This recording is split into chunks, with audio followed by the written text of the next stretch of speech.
Bond, James Bond, is an absolute icon of both cinema and literature, and he's enjoyed a very long run at the movies, which includes 25 canonical Bond movies to date, with more surely on the way soon. Bond is far from over.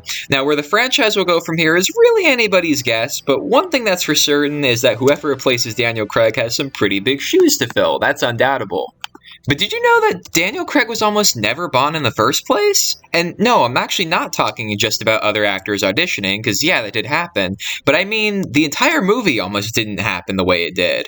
At one point in time in the late 90s, Eon Productions, who owned the rights to Bond, wanted to make a movie about the first Bond book, Casino Royale, but weirdly enough, they didn't actually have the rights to that book. They were actually owned at the time by Sony Pictures.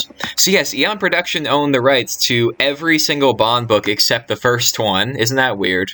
So in the end, MGM did agree to sell the rights to Spider-Man, believe it or not, to Sony in exchange for Casino Royale. So yes, they traded Spider-Man for Casino Royale, which make with that what you will, but there were definitely plenty of people trying to get their hands on James Bond. Most interestingly, Quentin Tarantino, actually.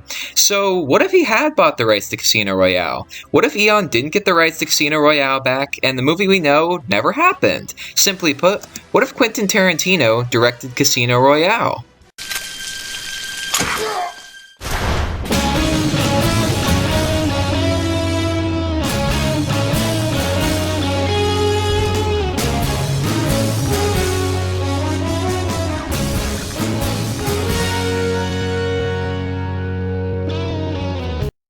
So why did Quentin Tarantino want to direct a James Bond movie? Well, simply put, like a lot of other people at the time, he wasn't really a big fan of the way the franchise was going. The Pierce Brosnan movies of the 90s and early 2000s were very much of their time. They weren't too serious, they were full of really bad CGI and increasingly cornier plot lines, which obviously to a man of Tarantino's sensibilities was not exactly what he was looking for in his Bond. He was yearning for the days of the early Connery films, which were more like genuine spy movies instead of just popcorn flicks like they'd become. He decided, particularly after the failure of 2002's Die Another Day, which is regularly considered to be the worst Bond movie, that Bond needed a hard reset. And his idea of a hard reset was to go back into Bond's past and start at the beginning with his origin story, Casino Royale, a book which shows Bond just getting promoted to his 00 status and having to kind of deal with his inexperience of a world-threatening situation. So it should be noted actually that Quentin Tarantino had absolutely no desire to recast Pierce Brosnan. After Die Another Day, Brosnan's contract with Eon Productions was officially over, and he was under no obligation to play Bond a fifth time. But Tarantino wanted to redeem his take on the character, and so he actually spoke with Brosnan over martinis of all things, and convinced him to return for a fifth time. So now, as far as the cast is concerned, the plans were for Uma Thurman actually to play the role of Vesper Lynd, the first true Bond girl. Now, Thurman, of course, had worked with Tarantino before on the Kill Bill movies, which have been huge successes, and similarly, he actually envisioned Samuel L. Jackson taking on the part of Bond's CIA counterpart, Felix Leiter. He had also worked with Jackson before on Pulp Fiction. Unfortunately, we don't know who would have played Le Chiffre, but I imagine it probably would have been another Tarantino regular, possibly Christoph Waltz. I think Christoph Waltz would be a safe choice, and he would have been a fantastic choice. So now, the movie actually would have been rated R, which would have made it the first rated R James Bond movie, and apparently it was going to be filmed entirely in black and white, just to give it its own distinct Tarantino flavor. Now, Tarantino admits that he hoped to set his version of the story in the 1960s, because he really wanted to harken back to the days of the Connery movies, but he did admit that he would be willing to do a modern-day version if it was requested of him. And either way, that is what Quentin Tarantino's Casino Royale would have been like.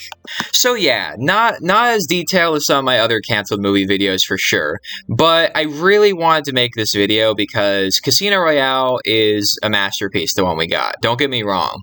But, you know, there's something about this idea, about Pierce Brosnan doing a fifth Bond movie, a gritty R-rated Bond movie, that is just so appealing. I can't really explain what it is, but it's just so damn appealing to me. I honestly don't even think it sounds like a bad idea. It sounds like this would be a really good Bond movie. I think everybody's perfectly cast. I mean, Brosnan is probably my second favorite Bond after Craig. I know Connery fans are going to yell at me. I like Connery too, don't get me wrong. Actually, I like every Bond. I think every Bond actor has their own greatness to them. But Brosnan's definitely one of my favorite Bonds, and it really did suck to see his, series of Bond movies go the way it did. Peaking so well with GoldenEye and then just getting, increasingly worse with each movie. Tomorrow Never Dies wasn't that bad. The World Is Not Enough was kind of and then Die Another Day was just a train wreck. So, it's just disappointing that Brosnan wasn't able to have a second really good Bond movie like GoldenEye was. And, I think Quentin Tarantino is a fantastic director. He's definitely an acquired taste, though. I imagine his take on Bond would probably piss some people off. Because, as I said, Bond has never been rated R, and a lot of people don't like gritty Bond. A lot of people prefer the campier stuff like that they were doing with Brosnan and, Roger Moore. People sometimes prefer that kind of stuff compared to, like, the grittier stuff with, like, Daniel Craig and Timothy Dalton. And, I definitely prefer a bit of seriousness to my Bond, but I also like the campier stuff. So I get both sides of the party, honestly. But yeah, overall, I do think this is a good idea for a movie. As I said, Brosnan was always good as Bond, even in the worst movies. Uma Thurman as Vesper Lynd, perfect casting, in my opinion.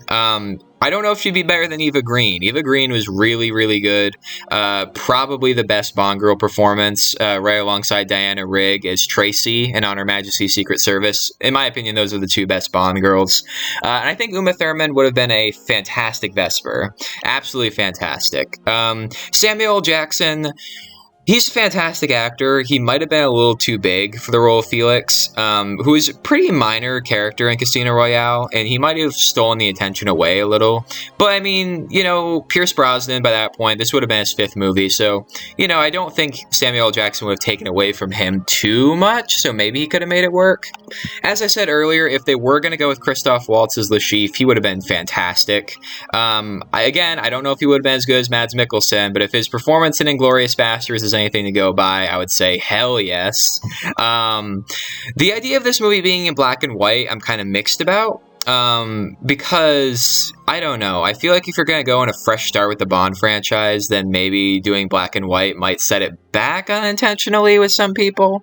I don't know. Overall, I do think it would be a cool thing. Like, I think it would be especially cool if, like, everything in the movie was black and white except for the blood. Like, if the blood was the only thing that was colored, then that would be really cool.